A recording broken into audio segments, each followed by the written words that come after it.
ಇನ್ನು ಕೊರೋನಾ ತಡೆಗೆ ಎಲ್ಲಾ ರೀತಿಯ ಕ್ರಮಕ್ಕೆ ಸಿಎಂ ಅವರು ಸೂಚನೆಯನ್ನ ಕೊಟ್ಟಿದ್ದಾರೆ. ಬೆಂಗಳೂರಿನಲ್ಲಿ ಸಚಿವ ದಿನೇಶ್ ಗುಂಡೂರಾವ್ ಅವರ ಹೇಳಿಕೆ, ಕೊರೋನಾ ತಡೆಗೆ ಕಠಿಣ ರೂಲ್ಸ್ ಅನ್ನ ಜಾರಿ ಮಾಡುವುದರ ಬಗ್ಗೆ ಸುಳಿವನ್ನ ಕೊಟ್ಟಿದ್ದಾರೆ. ಸಿಎಂ ಜೊತೆ ಕೋವಿಡ್ ಸಂಬಂಧ ಚರ್ಚೆ ಮಾಡಲಾಗಿದೆ. ಯಾವ ಕ್ರಮ ತೆಗೆದುಕೊಳ್ಳಬೇಕೋ ಅದನ್ನ ತೆಗೆದುಕೊಳ್ಳಿ, ಯಾವುದಕ್ಕೂ ಕೂಡ ಹಿಂದೇಟು ಹಾಕಬೇಡಿ ಎಂದಿದ್ದಾರೆ. ಏನೇನು ಕ್ರಮ ತೆಗೆದುಕೊಳ್ಳಬೇಕೋ ಅದೆಲ್ಲವನ್ನ ಕೂಡ ತೆಗೆದುಕೊಳ್ಳಿ ಅಂತ ಹೇಳಿ ಸಿಎಂ ಸೂಚನೆಯನ್ನ ಕೊಟ್ಟಿದ್ದಾರೆ ಕೊರೋನಾವನ್ನ ತಡೆಗಟ್ಟುವ ನಿಟ್ಟಿನಲ್ಲಿ. ನಿನ್ನೆ ನನ್ನ ಹತ್ರ ಮಾತಾಡಿದ್ದಾರೆ, ನನ್ನ ಜೊತೆ ಚರ್ಚೆ ಮಾಡಿದ್ರು. ಸಿಎಂ ಅವರು ಹೇಳಿದ್ರು ಯಾವುದೇ ಒಂದು ಕ್ರಮ ತಗೊಳ್ತಕ್ಕಂಥದ್ದಕ್ಕೆ ನಾವು ಹಿಂಜರಿಕೆ ಇರಬಾರ್ದು. ಎಲ್ಲ ಆದರೆ ತಜ್ಞರ ವರದಿ ಮತ್ತು ಎಲ್ಲ ಒಂದು ಕೇಂದ್ರದ ಅಭಿಪ್ರಾಯ ಕೂಡ ತೆಗೆದುಕೊಂಡು ಏನೇನು ಕ್ರಮಗಳು ತಗೊಳ್ಬೇಕು ಎಲ್ಲ ಮಾಡೋದಕ್ಕೆ ಅವರು ನನಗೆ ಹೇಳಿದ್ದಾರೆ. ಮತ್ತು ಅವಾಗ ಎಲ್ಲ ನನಗೆ ಮಾಹಿತಿ ನನಗೆ ಮುಟ್ಟಿಸಬೇಕು ಅಂತ ಕೂಡ ಸಿಎಂ ಅವರು ನನಗೆ ಸ್ಪಷ್ಟವಾಗಿ ನಿರ್ದೇಶನ ಕೊಟ್ಟಿದ್ದಾರೆ. ಸಿಎಂ ಅವರು ನಿನ್ನೆ ನಿಮ್ ಜೊತೆ ಕೆಲಸ ಮಾಡಿದ್ ಬಹಳ ಖುಷಿ ಆಯ್ತು. ನೀವೇ ಬೆಸ್ಟ್ ಬಾಸ್. ಇಷ್ಟು ಮ್ಯಾನೇಜರ್ ಆಗಿದ್ದೆ, ಇನ್ ಮುಂದೆ ಬಾಸ್ ಆಗ್ತೀನಿ. ಹೇಗೆ boss Vala boss Vala B the boss.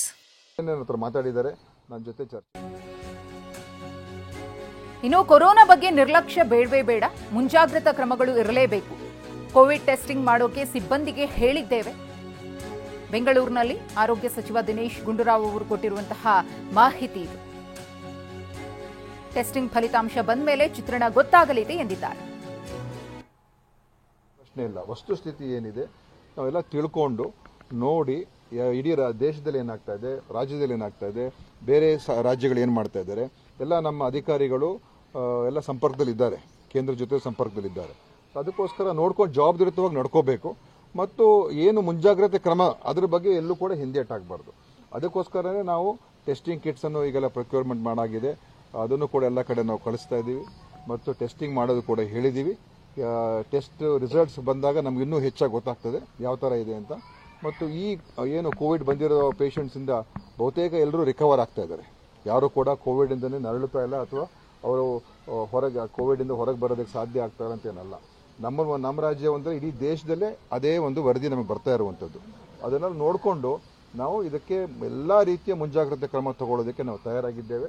ಮತ್ತು ಸಾರ್ವಜನಿಕರು ಕೂಡ ಅದೇ ಮನವಿಯನ್ನು ನಿನ್ನೇನು ಮಾಡಿದ್ದೀನಿ, ಇವತ್ತು ಅದೇ ಮಾಡಿ. ನಿರ್ಲಕ್ಷ್ಯ ಪ್ರಶ್ನೆ ಇಲ್ಲ, ವಸ್ತುಸ್ಥಿತಿ ಏನಿದೆ. ಕೋವಿಡ್ ಟೆಸ್ಟ್ ಮಾಡೋಕೆ ಇಲಾಖೆಯಿಂದ ಹೇಳಿದ್ದೇವೆ.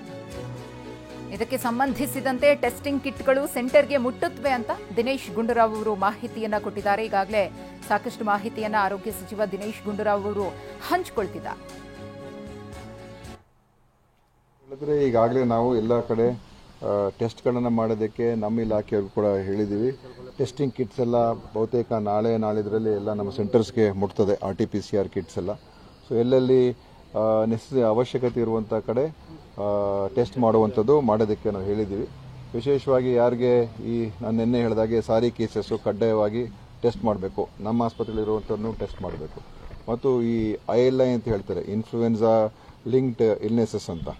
ಸೊ ಅದು ಅಂಥವರು ವಯೋವೃದ್ಧರಿಗೆ ಇದ್ದರೆ ಮತ್ತು ಮಕ್ಕಳಿಗಿದ್ದರೆ ಅಂಥವ್ರಿಗೆಲ್ಲನೂ ಕೂಡ ಟೆಸ್ಟ್ ಮಾಡಬೇಕು ಅಂತ ನಾವು ಹೇಳ್ತಾ ಇದ್ದೀವಿ. ಖಾಸಗಿಯಲ್ಲೂ ಕೂಡ ಮಾಡಿಸ್ಬೇಕು, ನಮ್ಮಲ್ಲೂ ಕೂಡ ಮಾಡಿಸ್ಬೇಕು. ನಮ್ಮಲ್ಲೆಲ್ಲ ಕಡೆ ಟೆಸ್ಟಿಂಗ್ ಕಿಟ್ಸನ್ನು ಈಗಾಗಲೇ ನಾವು ತಗೊಂಡಾಗಿದೆ. ನಾಳಿದ್ರಲ್ಲಿ ಎಲ್ಲ ನಮ್ಮ ಆರೋಗ್ಯ ಕೇಂದ್ರಗಳಿಗೆ ಅದನ್ನು ಅಲ್ಲಿಗೆ ಹಸ್ತಾಂತರ ಮಾಡ್ತೀವಿ. ಅವಳು ಶುರು ಮಾಡ್ಕೊಳ್ತಾರೆ. ಆದ್ದರಿಂದ ಇದು ಇನ್ನು ಮುಂದೆ 2-3 ದಿವಸ 4-5 ದಿವಸ ನೋಡೋಣ ಯಾವ ಥರ ಇರ್ತದೆ ಪರಿಸ್ಥಿತಿ ಅಂತ. ದೇಶದಲ್ಲಿ ಯಾವ ಥರ ಇರ್ತದೆ, ನಮ್ಮ ರಾಜ್ಯದಲ್ಲಿ ಯಾವ ಥರ ಇರ್ತದೆ ಅಂತ ನೋಡ್ಕೊಂಡು ನಂತರ ಮತ್ತೆ ನಾವು ಪ್ರತಿ ವಾರ ನಮ್ಮ ಟೆಕ್ನಿಕಲ್ ಅಡ್ವೈಸರಿ ಕಮಿಟಿ ಮೀಟಿಂಗ್ ಮಾಡೋದಕ್ಕೆ ನಾವು ಹೇಳಿದ್ದೀವಿ. ಮೊನ್ನೆನೂ ಒಂದು ಮೀಟಿಂಗ್ ಆಯಿತು. ಇನ್ನು ಈ ವಾರದಲ್ಲಿ ಬರುವ